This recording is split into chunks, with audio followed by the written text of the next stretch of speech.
réalité, personne ne le connaissait vraiment. Certains disaient que c'était le chef du village, d'autres que c'était le vieux du village, et d'autres encore, les plus superstitieux, disaient que c'était le sorcier du village. En effet, cet homme était mystérieux. Il y a des jours, on le croisait fou, complètement fou. Et il y a des jours, il assistait aux réunions comme un prince. La réunion ne pouvait pas commencer sans lui. Qui était réellement cet homme? Cet homme qui était méprisé de temps en temps, critiqué de part et d'autre du village, indispensable à certains moments. Je voulus savoir son histoire. Alors je me suis rapproché du vieux du village, du vrai vieux ou du plus vieux. Que dis-je?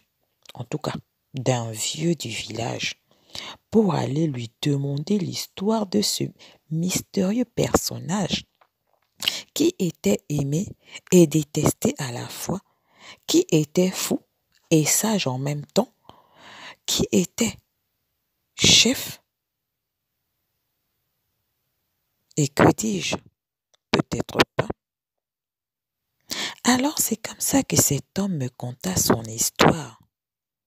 Il me dit que cet homme avait été un grand roi dans sa vie passée. En ce moment-là, j'ai pas compris. Dans sa vie passée, et comment lui, il aurait su que cet homme avait été un grand roi dans sa vie passée? Il me dit alors qu'il l'a connu dans cette vie passée, qu'ils avaient été des voisins dans cette vie passée. Est-ce que vous entendez que c'est normal cette histoire? Dans sa vie passée, il a été son voisin dans sa vie passée, qu'il le connaissait dans sa vie passée. J'ai voulu savoir plus. Alors je me suis assise. J'ai dit à ce monsieur, à ce vieux, pas le plus vieux, mais l'un des vieux du village, de m'expliquer réellement, en mots simples et faciles, qu'un enfant de mon âge pouvait comprendre et analyser. C'est ainsi qu'il m'expliqua une histoire qu'on pourrait penser abracadabrante, mais pourtant vraie. Cet homme que tu vois là, ce monsieur qui paraît fou, ce n'est pas un fou, me dit-il. C'est juste un bandit, me dit-il. Un bandit, lui ai-je dit. Chut, tais-toi, les murs ont des oreilles.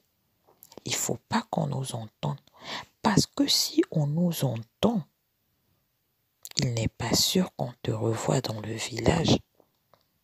Ah bon? Et pourquoi moi, lui ai-je demandé? Parce que tu es jeune. Il a besoin des jeunes comme toi pour qu'il soit toujours comme il est. Les vieux comme nous ne le rafraîchiraient pas. Ah bon? Lui ai-je dit. Dis-moi alors qui c'est cet homme, à moitié fou, à moitié sage, aimé et détesté en même temps. Qui est cette personne du coup? Cet homme, je te dis, je l'ai connu dans son ancienne vie. Dans ce monde ou dans un autre monde, lui ai-je demandé. Comment ça? Que dis-tu? Dans ce monde, je te parle. Est-ce qu'il existe un autre monde? Me demanda-t-il. Ah, je ne sais pas. C'est toi qui me dis. Je te dis, cet homme, je l'ai connu dans une autre vie. Autrefois, c'était mon voisin. Il était marié à une magnifique femme. Ils ont eu des enfants. Bon, je ne les ai jamais vus. J'ai toujours appris qu'il avait eu des enfants avec sa femme. Et sa femme, où est-elle alors? Ah, laisse-moi t'expliquer l'histoire. Si tu parles à chaque fois, je ne te dis plus rien, m'a-t-il dit en ce moment-là. Ok, je ne dis plus rien. Alors, c'était un méchant homme. En fait, c'était le sorcier du village. Sorcier, dans quel sens? Qui soigne ou qui tue? Lui ai-je demandé. Un sorcier ne soigne pas. Un sorcier, enfin, ça dépend, m'a-t-il dit. Mais lui, c'était le sorcier qui tuait les enfants du village. C'était, il l'est toujours ou pas. Hé, tu écoutes ou tu écoutes pas mon histoire.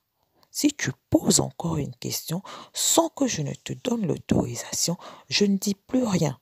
Ah, excuse-moi. D'accord. Cet homme était un sorcier. Un sorcier dans le sens où il empêchait les jeunes du village de sortir du village, d'aller évoluer ailleurs. Pourtant, dans ce temps, il occupait un grand poste. Souvent, quand un jeune avait son diplôme, il disait que des jeunes devaient venir le voir et il pourrait leur trouver une bourse qui leur permettait d'aller étudier ailleurs. Ah bon? Lui ai-je répondu.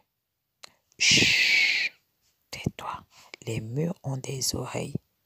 Écoute et ne pose plus de questions. Si tu veux dire oui, tu hoches la tête. Il faut pas que les gens sachent que je suis en train de te parler de lui. Ok. Cet homme l'a toujours fait. En réalité, les premières personnes qui lui ont rendu visite ont eu gain de cause, ce qui fait que ceux qui venaient après ont eu confiance. Mais c'était un piège, parce que tous les autres enfants qui sont venus, on n'a pas compris. Aucun d'eux n'est sorti du village, mais ils avaient tous disparu pendant une période et ont réapparu tous fous. Tous fous, disparus, réapparus. Je ne comprends pas. Le vieux, explique-moi bien son parabole. Il n'y a pas de parabole dans ce que je te dis. Ils sont allés le voir un soir et on ne les a pas revus pendant un long moment. Quand ils sont réapparus, ils étaient tous fous les uns après les autres. Ils sont partis à combien, lui ai-je demandé. La première année, il y avait 3 jeunes du village qui avaient eu le bac. Alors, comme à l'accoutumée, on leur a demandé d'aller voir le cadre du village, car c'est lui qui avait des connexions avec beaucoup de gens. Ainsi, il pouvait les connecter à ces gens-là afin de leur trouver une bourse d'études qu'ils aillent étudier à la capitale ou hors de notre pays. C'était comme ça que ça s'est passé pour les autres. C'est ce qui s'est passé pour les autres. Et étant donné que ça a toujours marché, les gens lui ont fait confiance et ont envoyé leurs enfants à chaque fois qu'ils avaient leur baccalauréat vers cette personne qui était le seul cadre en ce temps du village.